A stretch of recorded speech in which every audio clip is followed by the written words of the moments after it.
So you mentioned that in the case of the Bored Ape Yacht Club, that there was actually a transfer of intellectual property. Does that mean that as the owner of that NFT and the intellectual property, that I could create merchandise and sell that? And I'd love, Rudolf, as well, if you have some opinions on this. If in terms of the secondary market, if I was to sell that NFT and to buy it back, what are the implications there? Well, I think, Francesca, that the question is also really good in that sense of, asking what are the exact limits when it comes to that. I don't remember exactly the licensing agreements, the specific terms in the case of the Bored Apes, but I think that it was pretty generous in that sense. It was pretty lenient. So pretty much the purchaser of the NFT could basically do whatever he or she wanted with the NFT, not only reselling it, but also developing merchandising or creating as it's called in intellectual property derivative works from the art, from the original work.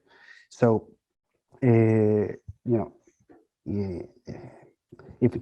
the licensing agreement was pretty lenient, pretty generous in that sense, obviously the purchaser and subsequent purchasers could obviously create derivative works from the original artwork.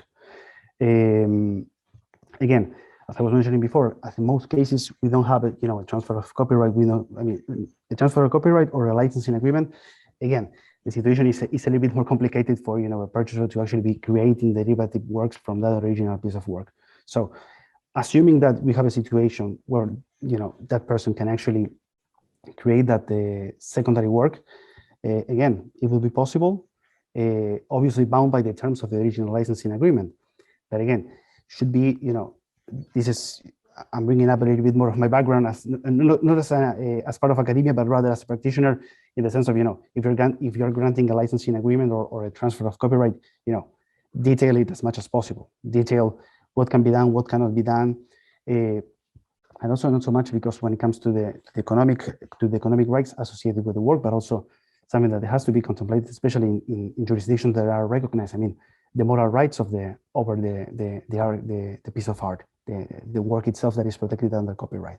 I mean, even if the original creator, assign the copyright, transfer the artwork, the protected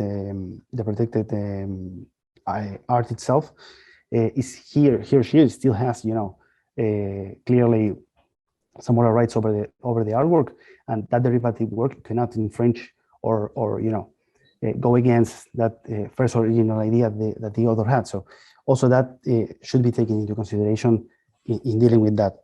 And obviously, when it comes to secondary markets, I mean, and I think that Rudolf probably can answer it much better than me, in the sense he's being the expert in capital markets and that.